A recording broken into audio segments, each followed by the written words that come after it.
Halo Sobat Muters, kembali lagi dalam Podwipes, podcast with Peradilan Semu. Bareng aku Christian yang akan menemani teman-teman sekalian sebagai host dalam episode kedua kali ini. Pada episode kedua kali ini kita akan membahas nih bagaimana sebuah perusahaan yang sebenarnya milik negara dan harusnya menjadi kebanggaan masyarakat Indonesia malah justru menjadi lumbung tempat di mana tikus-tikus berdasi melaksanakan korupsi atau menikmati uang masyarakat. Hari ini kita akan mengulik setiap pendapat dari ahli-ahli untuk mengungkapkan kengerian sindikat mega korupsi Pertamina yang saat ini terjadi. Apakah kasus Pertamina ini berhasil menipu banyak masyarakat atau apakah kerugian negara yang ditimbulkan adalah kerugian konsumen saja?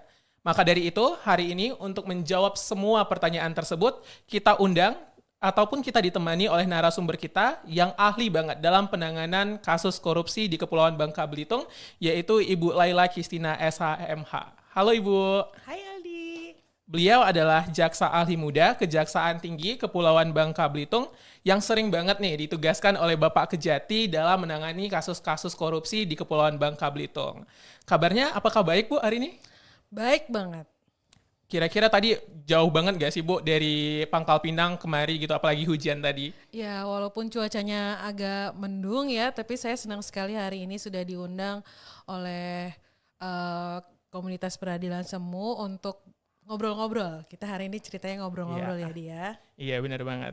Tepuk tangan dulu dong untuk effort Ibu udah jauh banget menerobos hujan, menerobos angin semuanya. Kira-kira nih teman-teman, beliau ini juga sering banget sebenarnya menemani Peradilan Semu Fakultas Hukum dan mendampingi kita untuk lomba NMCC ya Bu. Sering banget kita konsultasi mengenai berkas perkara, dakwaan, ataupun bahkan bagaimana sih sebenarnya tupoksi kewenangan jaksa itu sendiri. Nah Bu, ngomong-ngomong tentang berkas perkara dan perkara pidana nih Bu, kira-kira Ibu mengikuti tidak kasus yang saat ini marak banget terjadi, yaitu mega korupsi Pertamina itu sendiri Bu? Oke, tadi sempat di-mention ya, kita ketemu pertama kali itu udah lama banget ya dia Iya, lama banget, zamannya Bu. semester 1 ya kalau Iya, nggak benar. salah. Saya Semester 1. masih ingat banget waktu itu pertama kali ketemu Aldi waktu konsultasi soal berkas perkara.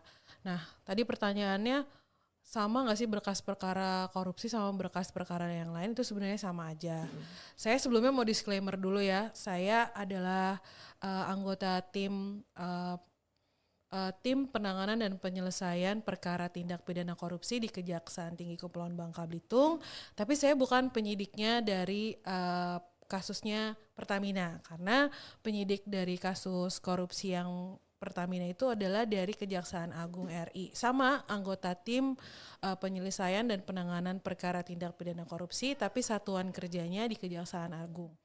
Nah, apakah mengikuti jalannya kasusnya seperti apa? Saya seperti juga masyarakat Indonesia yang lain menonton dan memperhatikan informasi-informasi yang beredar di media, karena tentu saja penanganan tindak pidana korupsi itu adalah satu hal yang sangat sensitif dan due process. Jadi informasi-informasi yang terkait tentu saja hanya diketahui oleh timnya sendiri dan apa yang dibagikan oleh Kapus Penkum, Kepala Pusat Penerangan Hukum Kejaksaan Agung. Oke, Gitu sih. kira-kira nih Bu, tadi kan kalau kasus Pertamina ini ditangani oleh Kejaksaan Agung sendiri. Kira-kira apakah ada pembagian tupoksi seperti itu Bu? Apakah kasus-kasus yang memang besar seperti itu harus ditangani oleh Kejaksaan Agung atau seperti apa seperti itu Bu? Ya, betul sekali. Jadi sebenarnya ada pembagian kewenangan, bukan pembagian kewenangan, maksudnya pembagian dari penanganan tindak pidana korupsi itu sendiri. Kalau Aldi bisa selain perkara ya Pertamina, kalau kita lihat di klasemen, Aldi tahu nggak sih sekarang ada klasemen perkara korupsi. Yang pertama itu kan yang ranking 1 300T. Oh iya. Ya, lokusnya di sini di Bangka Belitung. Itu bukan kita yang menangani, tapi Kejaksaan Agung. Nah, di nomor 2 klasemen itu yang ini, yang Pertamina. Kerugiannya 193,7 triliun. Nah, itu kenapa juga ditangani oleh Kejaksaan Agung. Jadi sebenarnya bukan dari jumlah kerugian negaranya, tapi seberapa rumit perkara korupsi ini. Berarti tergantung kesusahannya ya Bu? Betul, gitu ya? tingkat kesulitannya. Oke, karena kita ngomongin korupsi nih Bu, secara general sebenarnya Aldi pengen tahu banget nih Bu, apa sih sebenarnya niat gitu, niat orang-orang yang koruptor ini untuk melakukan korupsi tersebut gitu, Bu. Nah, kalau kita lihat dari unsur pasal 2 dan pasal 3 itu uh, menguntungkan diri sendiri di pasal 3, yang di pasal 2-nya memperkaya diri sendiri. Jadi dalam unsur tindak pidana korupsi itu tujuannya adalah untuk memperkaya diri sendiri dan orang lain, di pasal 3 menguntungkan diri sendiri dan orang lain. Jadi itu menjadi salah satu unsur pasal yang harus dipenuhi dalam perbuatan tindak pidana korupsi sendiri. Jadi pasti tujuannya adalah dua itu, memperkaya diri sendiri atau orang lain, atau menguntungkan diri sendiri dan orang lain. Kalau kita ngomongin korupsi ini kan ya Bu, berarti harus ada kerugian negara dong ya. Ya. Harus ada kerugian negara yang timbul akibat tindakan seseorang ataupun Betul. tindakan seseorang memperkaya dirinya sendiri seperti Betul itu. sekali. Kira-kira dalam kasus Pertamina ini itu kerugian negaranya dihitung seperti maksud saya dalam aspek apa menentukan sebuah kerugian negara seperti itu Bu? Baik, jadi kita ke definisi dulu ya. Menurut Pak Syakran Rudi, beliau adalah ahli keuangan negara yang merupakan ahli di banyak sekali perkara korupsi, baik itu yang ditangani oleh KPK, Polri maupun Kejaksaan. Karena kita tahu penyidik dalam tindak pidana korupsi ini kan ada 3. Yang pertama adalah Polri, yang kedua KPK, yang ketiga ada Kejaksaan. Kayak gitu. Nah, beliau ini merupakan ahli di hampir ratusan perkara korupsi. Nah, menurut beliau yang dimaksud dengan keuangan negara adalah berkurangnya aset atau kekayaan negara karena suatu perbuatan melanggar atau melawan hukum atau lalai ataupun karena force major. Jadi kerugian negara itu apa? Berkurangnya aset atau kekayaan ini dapat terjadi karena uang yang seharusnya disetor tidak disetor, satu, ya. Kekayaan yang seharusnya milik negara tidak lagi menjadi milik negara, itu 2.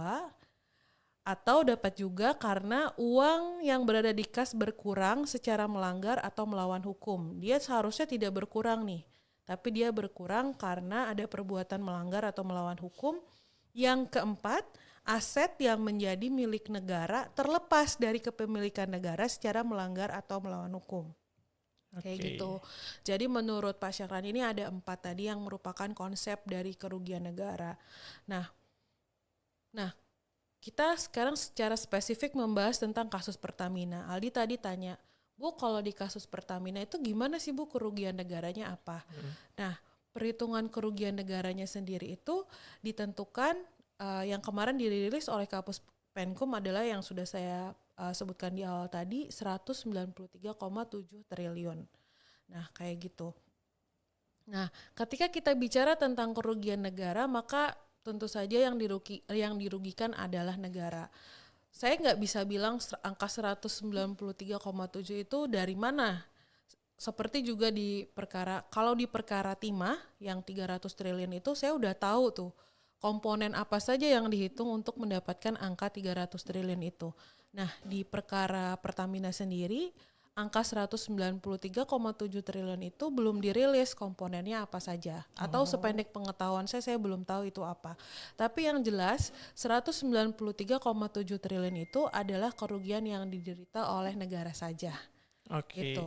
Berarti belum ada rilis resminya 193 triliun ini apa-apa saja aspek-aspeknya seperti itu ya Bu? Ya, komponennya apa? Karena kan kita bandingkan dengan perkara timah ya, korupsi timah. 300 triliun itu komponennya apa saja sih? Di sana ada kerugian lingkungan, ada kerugian ekologi. Maaf. Ya, nggak apa-apa Bu. Sorry. Dan ada juga kalau kita bandingkan dengan kerugian negara di perkara timah yang 300 triliun itu, saya baca dari putusannya ada komponen kerugian lingkungan, kerugian ekologi, biaya pemulihan, dan termasuk juga biaya-biaya yang timbul dari mulai royalti dan lain-lain yang seharusnya tidak dibayarkan oleh negara atau yang seharusnya didapat oleh negara. Nah itu tadi. Nah kalau di kasus Pertamina sendiri, karena ini tadi yang saya bilang perkaranya masih due process. Jadi sampai saat ini saya belum mendapatkan informasi tentang komponen-komponen apa saja kah yang ada di kerugian negara yang dirilis 193,7 triliun itu. Oke. Kayak gitu. Nah, tapi saya yakin itu kerugian negara, bukan kerugian konsumen. Kan Oke. pertanyaan berikutnya, Ya, mungkin ada apakah nanti pertanyaannya. hmm, Nah, untuk yang 193 triliun yang sudah dirilis itu, Bu, apakah 193 triliun ini jumlah keseluruhan, maksud saya udah mencakup dari awal sampai akhir terjadinya korupsi, atau itu masih saat ini masih dalam proses analisis lebih lanjut lagi seperti itu? Nah, itu yang dirilis 193,7 triliun itu dari tahun 2018 sampai tahun 2023. Karena lagi-lagi ya, kita belajar dalam hukum acara pidana itu harus ada pembuktiannya. Iya. Itu yang berat dari proses penegakan hukum. Karena pembuktian itu uh, akan dilakukan di persidangan. Apakah kemudian hakim merasa yakin? Karena di Indonesia tidak cukup 2 alat bukti saja, di pasal 183 KUHP harus ada keyakinan hakim juga, gitu loh. 2 alat bukti itu bukan untuk untuk semua perbuatannya, tapi masing-masing unsur, seperti yang kita udah sering diskusikan di kelas ya. Iya, Bu. Ketika kita belajar soal penanganan perkara apapun, jadi setiap unsurnya itu harus minimal. Jadi bukan cuma 2, tapi minimal harus bisa lebih dari 2, kayak gitu. Jadi itu tadi. Makanya kenapa ada kurun waktunya 2018 sampai dengan 2023. Perbuatannya harus dibuktikan mulai tahun 2018 sampai dengan tahun 2023. Seperti itu. Oke. Nah, ngomong-ngomong soal sistem penegakan dan hukum acara pidananya nih, Bu. Aldi pengen tahu gimana sih sistem penanganan di kejaksaan soal korupsi ini. Karena kan kejaksaan tadi seperti yang kata Ibu, adalah salah satu yang diberikan tupoksi untuk mendapatkan keistimewaan untuk menyidik satu korupsi gitu ya, kasus korupsi. Apakah ada sistem penanganan yang khusus di kejaksaan itu sendiri, Bu, gitu? Nah, kalau tupoksinya sendiri ada ya, kita punya SOP internal, tapi secara umum criminal justice system itu tetap berpatokan kepada aturan yang terdapat dalam Kitab Undang-Undang Hukum Acara Pidana. Kenapa sih kejaksaan punya kewenangan untuk menyidik tindak pidana korupsi? Karena itu tadi seperti yang disebut dalam Kitab Undang-Undang Hukum Acara Pidana, penyidik itu adalah Kepolisian Republik Indonesia dan pegawai negeri sipil yang diberikan kewenangan oleh undang-undang untuk melakukan penyidikan. Nah, undang-undang yang memberikan kewenangan kepada kejaksaan untuk melakukan penyidikan adalah Undang-Undang Tindak Pidana Korupsi dan Undang-Undang Kejaksaan. Gitu. Nah, itu tadi.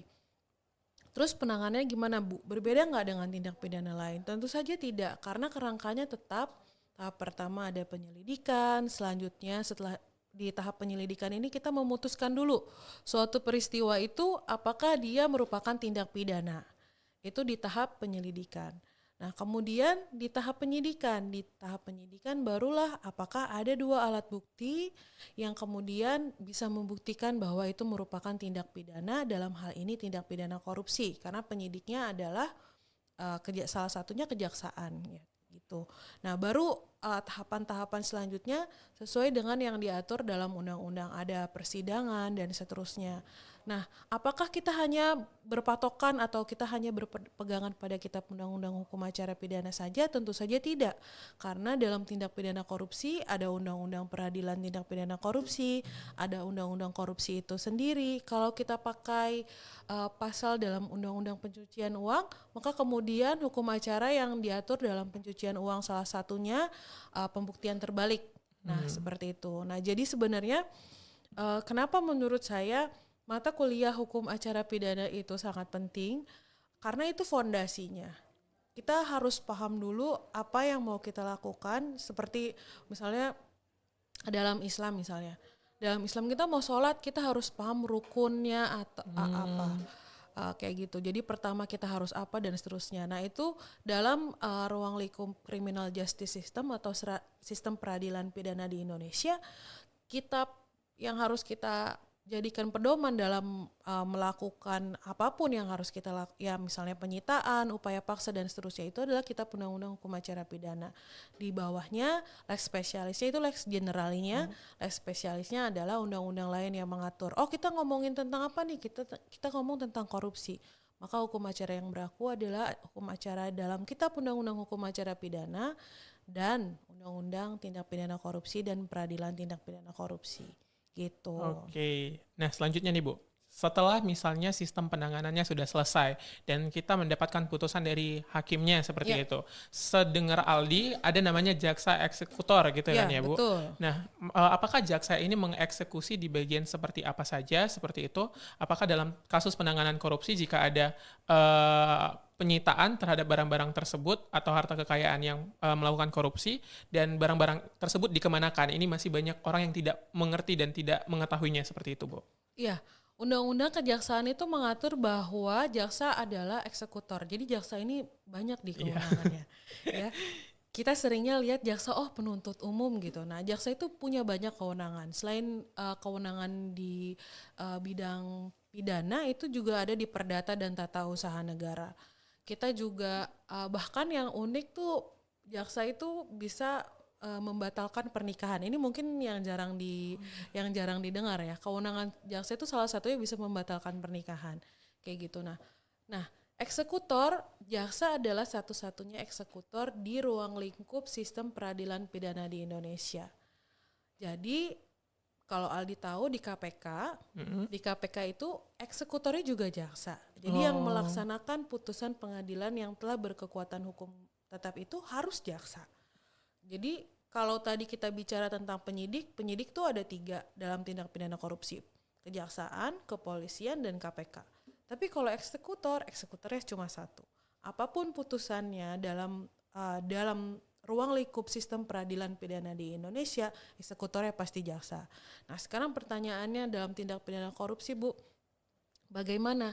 Nah, ketika sudah ada putusan pengadilan yang berkekuatan hukum tetap, kita akan melakukan lelang, eksekusi itu lelang. Lelang Karena dalam tindak pidana korupsi kan kita mengenal adanya uang pengganti. Uang pengganti yang diatur di pasal 18 itu dia menggantikan kerugian negara yang diderita oleh negara. Misalnya dalam putusannya ditentukan bahwa kerugian negaranya itu adalah 300 triliun.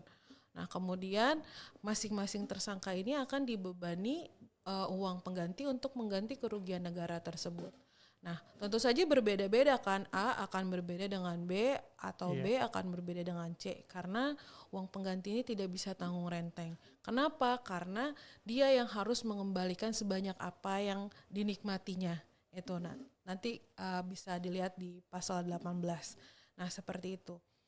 Nah, barang-barang yang sudah kita sita di tahap penyidikan itu nanti akan dilelang, disebut dalam putusan ini apa-apa, item-itemnya apa, nanti itu akan dilelang. Nah, terus kalau masih ada, Bu, kerugian negaranya seperti apa? Kita akan melakukan sita eksekusi. Kenapa namanya sita eksekusi? Karena penyitaannya di tahap eksekusi. Setelah adanya putusan pengadilan, kita cari lagi tuh harta-hartanya, kita cari lagi dari mana nih dia bisa supaya angkanya itu klop. Semua yang diambil, semua yang dinikmati itu bisa dikembalikan ke negara lagi. Nah, contohnya dalam perkaranya Duta Palma, kemarin baru saja rilis 280-an miliar itu yang diambil dari perusahaan. Perusahaan tuh diminta untuk mengganti uang pengganti dari tindak pidana korupsinya Duta Palma. Nah, itu alhamdulillah tuh berhasil ya maksudnya. Karena itu tadi sebenarnya yang harus kita lakukan sebagai penyidik tindak pidana korupsi itu adalah memaksimalkan pemulihan kerugian negaranya itu. Jadi sekarang paradoksnya adalah seperti itu. Kita nggak bisa cuman nanganin perkara korupsi, koruptornya kita masukin penjara, tapi apa kemudian kayak gitu. Nah, jadi yang didahulukan adalah pemulihannya. Bagaimana di tahap penyidikan kita memaksimalkan penyitaan barang-barang, harta-hartanya dia yang didapat dari tindak pidana korupsi, atau ketika kita menggunakan undang-undang dalam pencucian uang, kita bisa langsung tarik tuh semua hartanya. Karena kita udah belajar ya di pencucian uang sedikit ya, maksudnya kita diskusi karena kemarin juga komunitas peradilan semua itu ikut, jadi di NMCC AML, Bu. Ya itu ya, membahas tentang undang-undang pencucian uang kayak gitu. Nah, itu jadi tergantung putusannya seperti apa. Jadi itu biasanya di putusannya dibunyikan apabila dalam jangka waktu 1 bulan terdakwa tidak dapat mengembalikan kerugian keuangan negara dalam uang yang telah disebutkan dalam uang pengganti, maka jaksa berhak melakukan sita eksekusi terhadap harta-hartanya yang lain kayak gitu. Selain yang disita gitu, nanti ada dibunyikan di dalam putusannya kayak gitu. Oke, tadi sempat ada hal yang menarik menurut Aldi, yaitu adalah ada 3 lembaga instansi yang punya kewenangan untuk menangani kasus korupsi seperti itu ya Bu. Nah, jadi pertanyaannya, bagaimana sih sebenarnya, apakah ada tumpang tindih kewenangan antara ketiga instansi ini, dan kenapa sih dalam kasus Pertamina ini jaksa yang mengambil kasus ini untuk sebagai penyidiknya seperti itu Bu? Iya, jadi kita balik lagi tadi ke awal sebelum tahap penyelidikan. Adanya penyelidikan tindak pidana, dalam hal ini tindak pidana korupsi itu karena adanya satu peristiwa atau adanya laporan masyarakat. Ada satu peristiwa ini asalnya dari bisa jadi laporan masyarakat, bisa jadi media massa atau data yang didapat oleh institusi itu sendiri. Nah, jadi tadi kalau Aldi tanya, Bu, kenapa kejaksaan yang menangani tipikor yang Pertamina ini? Ya karena kejaksaan yang sudah lebih dulu menangani dan sudah mendeklar bahwa mereka bahwa kejaksaan melakukan penyelidikan tindak pidana korupsi yang ini. Itu karena di antara 3 instansi ini nanti ada koordinasinya. Karena kita punya kesepakatan bersama namanya apabila satu instansi itu ada misalnya ada satu peristiwa hukum yang diselidiki oleh 2 instansi. Nanti kita saling berkoordinasi. Karena di KPK sendiri itu ada jaksa. Kebetulan sekarang direktur penuntutan KPK itu adalah jaksanya. Gitu. Jadi direktur penuntutan Komisi Pemberantasan Korupsi itu adalah jaksa yang dikaryakan di institusi lain. Nah, salah satunya di KPK kayak gitu. Jadi koordinasi ini sangat penting antara 3 instansi ini karena kan tujuannya untuk memberantas tindak pidana korupsi ya, bukan untuk bersaing siapa yang lebih banyak nih menangani tindak pidana korupsi. Saya yakin tujuan bersamanya adalah membuat Indonesia jadi bebas lah dari tindak pidana korupsi ini. Seperti itu. Oke, kalau kayak gitu kita masuk ke Q&A nih Bu. Gara-gara dari Litbang ataupun dari Penelitian dan Pengembangan Departemen di PSFH itu membuat box question di Instagram untuk memberikan pertanyaan nih ke narasumber kita. Seru nih ya. Banyak banget kayaknya pertanyaan yang cukup enak didiskusikan dan cukup hangat untuk didiskusikan seperti itu Bu. Mungkin kita ke pertama ya Bu, yang paling mendekati dengan isu kita yang sudah kita bahas tadi. Tadi kan Ibu mengatakan bahwa kerugian negara yang 193 triliun itu bukan kerugian konsumennya seperti itu. Nah, kita ada pertanyaan dari its_rensi, its_rensi. Apakah orang-orang yang merasa dirugikan dalam melakukan korupsi ini merasa dirugikan, misalnya mereka yang membeli Pertamax yang oplosan seperti itu, Bu, apakah dapat melakukan gugatan kepada pihak yang melakukan oplosan tersebut, dan bagaimana sih sistem pembuktiannya seperti itu, Bu? Nah, Undang-Undang Tindak Pidana Korupsi ini sebenarnya sudah mengatur tentang itu ya. Jadi disebutkan bahwa dalam hal penyidik menemukan dan berpendapat satu atau lebih unsur tindak pidana korupsi tidak dapat terbukti, sedangkan secara nyata telah ada kerugian keuangan negara, maka penyidik segera menyerahkan berkas hasil penyidikan tersebut kepada jaksa pengacara negara untuk dilakukan gugatan perdata atau diserahkan kepada instansi yang dirugikan untuk mengajukan gugatan. Nah, jadi kalau menurut pendapat saya pribadi, apabila dalam hal ini konsumen yang merasa dirugikan, bisa mengajukan gugatan perdata. Nah, kemudian siapa Bu yang membuktikan? Pembuktiannya gimana? Judulnya kan gugatan perdata. Maka dalam perdata itu siapa yang menggugat, dia yang harus membuktikan. Nah, kemudian jadi seperti itu. Jadi ketika ini gugatan, maka yang berlaku adalah hukum acara perdata. Seperti itu. Oke, berarti Rensi kalau mau menggugat silahkan gugat yang korupsi secara perdata gitu ya Bu. Ya. Lalu ini ada pertanyaan menarik dari usernya Tarigan Anyet Triple. Dia mengatakan bahwa saya akan menerapkan hukuman mati nih Bu untuk mereka yang melakukan korupsi atau koruptor. Namun dia bertanya nih sama Ibu, bagaimana sih pendapat Ibu tentang hukuman mati ini? Jadi hukuman mati itu sudah diatur di pasal 2 ayat 2. Jadi dalam keadaan tertentu hukuman mati itu bisa dikenakan kepada pelaku tindak pidana korupsi. Nah, tapi saya punya pendapat pribadi. Itu juga yang ketika diskusi di kelas tuh eh, kita ada beberapa kali pertanyaan soal ini. Kalau saya secara pribadi tidak setuju ya terhadap hukuman mati karena menurut saya yang punya hak untuk mematikan dan menghidupkan manusia itu adalah Tuhan, ya Allah Subhanahu wa taala. Itu tapi pendapat pribadi saya. Tapi ketika saya menjalankan tugas saya sebagai jaksa dan perintahnya adalah untuk menuntut mati, itu tentu saja akan saya jalankan karena itu dua hal yang berbeda. Jadi saya sebagai pribadi tidak setuju, tapi ketika menjalankan tugas dan tanggung jawab saya sebagai jaksa dan itu harus dilakukan, tentu saya karena sudah diatur dalam undang-undang, tentu saja saya akan melaksanakan hal tersebut. Tapi Gitu. sebenarnya koruptor ini Aldi pikir kayaknya nggak takut kematian juga sih Bu. Gara-gara kan dia udah disumpah ya untuk jabatannya, tapi melakukan Betul. korupsi berarti dia nggak takut akan Tuhan gitu kan ya. Betul. Tapi yang ditakuti koruptor ini sepertinya kalau hartanya udah nggak ada lagi seperti itu. Ya, kalau hartanya sudah tidak ada. Sebenarnya yang kalau menurut saya yang paling korupsi ini beda dari tindak pidana yang lain ya. Kenapa disebut beberapa orang ini masih debatable sebenarnya. Kenapa sih korupsi itu extraordinary crime?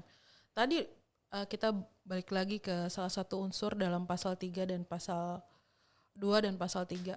Beda dengan orang mencuri ya. Orang mencuri itu kadang-kadang dia memang kebutuhan hidupnya. Dia nggak bisa makan, jadinya dia bisa nyuri. Tapi kalau tindak pidana korupsi, itu tadi untuk memperkaya. Sebenarnya dia udah kaya, tapi dia memperkaya diri sendiri dan orang lain. Dan menguntungkan diri sendiri dan orang lain. Bukan untuk, ini lebih kompleks dari sekedar pencurian biasa gitu. Jadi makanya disebutkan tikus, tadi Aldi sebut di awal tikus-tikus berdasi gitu. Karena white collar crime. Emang korupsi ini white collar crime. Karena pembuktiannya juga tidak sederhana, pembuktiannya rumit gitu. Nah jadi ya memang harus memandang tindak pidana korupsi ini sebagai satu tindak pidana yang beda, yang luar biasa gitu. Karena dampaknya juga, itu tadi yang Aldi sebutin Bu, ini dampaknya tuh ke konsumen seluruh Indonesia gitu kan. Jadi ya itu yang harus difikirkan. Dampak yang masif ini yang juga membuat aturan atau undang-undang atau ancaman pidana terhadap pelaku tindak pidana korupsi ini berbeda dengan tindak pidana yang lain gitu. Oke, lanjut ke pertanyaan ketiga nih Bu. Oke. Dari Mikas_S. Dia bertanya, apakah benar Bu kalau korupsi Pertamina yang dioplos tersebut adalah 190 triliun per tahunnya, dan terus apakah itu kerugian konsumen atau tidak, seperti itu Bu? Iya, sepertinya tadi sudah terjawab ya. 193,7 triliun itu yang sudah dirilis oleh Kapus Penkum, Pak Haris Siregar. Kapus Penkumnya dulu pernah jadi Wakajati di sini. Kebetulan Kapus Penkum, sekarang beliau jadi Kapus Penkum.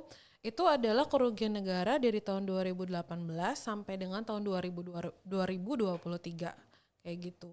Nah jadi itu sih yang saya bisa bagikan. Jadi kalau misalnya kerugian konsumen ini nanti berbeda lagi gitu ya Bu, karena jaksanya itu fokus untuk memberitahu kerugian negaranya saja seperti itu ya. Iya, makanya tadi yang sudah kita bahas definisi kerugian negara itu apa. Jadi kalau kerugian konsumen saya rasa itu tidak termasuk ke dalam 193,7 triliun tersebut. Iya, karena kalau misalnya masuk juga itu kayaknya banyak banget ya Bu. Iya. Sepertinya. Kayaknya kita lanjut ke pertanyaan selanjutnya dari CRL_N_OK. Apakah semua daerah di Indonesia itu terkena oplosan Pertamina ini, Bu? Termasuk daerah kita nih, Kepulauan Bangka Belitung, atau hanya daerah khusus seperti Jawa saja? Nah, itu saya belum bisa jawab ya, karena kayak gini, sekarang penanganan kasus tindak pidana korupsi Pertamina itu masih dalam tahap penyidikan. Nah, konstruksi perbuatannya itu seperti apa? Kita akan tahu ketika surat dakwaan sudah dibacakan. Berarti itu di mana tuh di persidangan. Iya, di kayak persidangan. Gitu. Jadi kita tahu daerah terdampaknya itu apa, didistribusikan kemana aja itu nanti setelah adanya surat dakwaan seperti Oke, itu. berarti tunggu fakta persidangannya ya, Bu. Betul. Jadi teman-teman kalau mau tahu daerah mana aja yang dapat oplosan nih, tonton sidangnya nanti ada Iya. di TV One di mana-mana gitu ya. Betul sekali. Selanjutnya nih Bu, ada dari Amos_SHG2. Bagaimana sih langkah pemerintah pusat atau pemerintah daerah dalam menyikapi pengawasan terhadap Pertamina ini sendiri di setiap daerah? Apakah ada alternatif lain dalam pengawasannya seperti itu, Bu? Sebenarnya ini bukan area saya, Iya. tapi saya akan coba menjawab. Pertamina sendiri itu ada Kementerian ESDM yang seharusnya mengawasinya. Ada juga BPH Migas, ada juga Kementerian Perdagangan, dan ada Badan Standarisasi Nasional. Nah, badan-badan ini sebenarnya yang bekerja untuk mengawasi semuanya, bukan hanya Pertamina saja, tapi juga kayak ESDM misalnya, sektor sumber daya alam yang lain. Oke.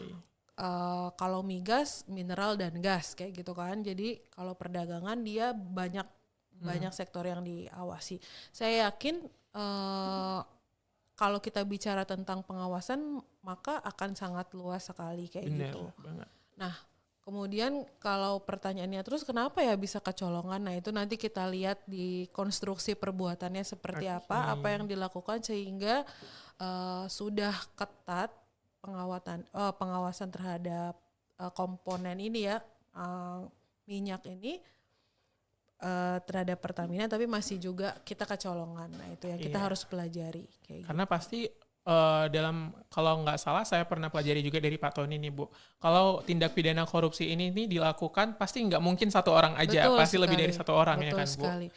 Nah, itu tadi kalau tindak pidana korupsi pasti ada pihak swastanya dan ada pihak penyelenggara atau pejabat atau penyelenggara negaranya. Jadi mereka harus bekerja sama gitu, karena balik lagi ya, sektor-sektor dalam tindak pidana korupsi itu adalah sektor-sektor yang dikuasai oleh negara. Maka pejabatnya adalah pejabat negara, yang orang-orang yang berwenang di situ ada hubungannya dengan negara kayak gitu. Oke, kita ke pertanyaan terakhir nih Bu.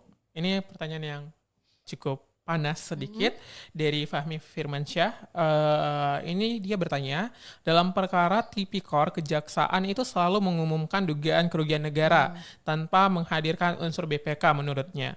Namun sedangkan yang berwenang itu adalah BPK itu sendiri. Namun bagaimana jika diperiksa kerugian negaranya ternyata tidak sebesar yang diumumkan, sedangkan proses hukumnya itu berdampak secara masif nih dan merugikan orang-orang banyak katanya. Namun bagaimana pertanggungjawaban nih dan profesionalitas dari jaksa itu sendiri? Ini pertanyaan dari Fahmi Firmansyah, Bu. Ya, terima kasih ya Fahmi pertanyaannya. Nah, saya mau menjelaskan dulu, merujuk kepada Perma 4 nomor 2016, bunyinya seperti ini. Dalam hal tertentu, hakim berdasarkan kewenangannya dapat menilai adanya penyalahgunaan setelah adanya hasil pengawasan aparat internal pemerintah atau lembaga pemerintah non-kementerian. Di antaranya yang disebutkan bahwa selain BPK ada juga Badan Pengawas Keuangan dan Pembangunan atau BPKP, inspektorat pada kementerian atau lembaga, ahli atau auditor yang ditunjuk oleh penyidik. Nah, jadi berdasarkan perma ini sebenarnya sudah jelas bahwa yang berhak menghitung kerugian negara itu bukan hanya BPK. Gitu. Dan ini juga diatur di undang-undang BPK-nya itu sendiri. Ada perpresnya juga. Okay. Nah, terus gimana Bu? Gimana kalau misalnya kejaksaan salah melakukan perhitungan kerugian negara? Kejaksaan berusaha dengan maksimal seprofesional mungkin melakukan perhitungan kerugian negara. Karena itu bukan kita sendiri yang melakukan. Saya ambil contoh. Ketika di perkara 300 T5 itu ada satu tim ahli dari berbagai universitas. Kalau yang kita lihat di persidangan kan hanya Prof Bambang saja. Nah, sebenarnya itu timnya banyak. Ada dari UI, ada dari UGM, ada dari UI, UGM, dan IPB. Gitu. Jadi bukan satu orang gitu, bukan hanya disklaim atau klaim satu orang terus bisa menentukan 300 triliun. Itu prosesnya tidak seperti itu. Prosesnya panjang dan menggunakan komponen-komponen ilmiah. Cara ngitungnya tuh nggak sembarangan kayak gitu. Dan tentu saja berdasarkan koridor-koridor hukum acara pidana dan peraturan perundang-undangan lainnya. Jadi kita nggak mungkin mengumumkan satu kerugian keuangan negara itu tanpa dasar-dasar ilmiah, tanpa dasar-dasar pertimbangan dan alat-alat bukti. Karena apa? Karena itu tadi ujungnya yang harus membuktikan bahwa kerugian negara itu adalah 193,7 triliun misalnya di kasus Pertamina atau 300 triliun di kasus Timah, itu adalah jaksa. Jadi ngapain kita, maksudnya ketika kita mendeklar atau bukan mendeklar, ketika kita menyebutkan kerugian negaranya seperti ini, sudah ada tahapan-tahapan sebelumnya yang dilakukan untuk menentukan satu angka itu tadi. Jadi nggak sembarangan gitu sih. Mungkin itu tadi sekaligus menutup perjumpaan kita dalam PodWipes hari ini atau podcast with Peradilan Semu. Untuk menutup PodWipes ini mungkin saya kembali akan mengingatkan kepada teman-teman untuk jaga hati, jaga dompet Anda, jangan karena dompet Anda kering Anda melakukan korupsi. Mungkin sampai jumpa di episode selanjutnya. Saya Aldi Christian Tarigan selaku host dalam episode kedua pamit undur diri. Terima kasih.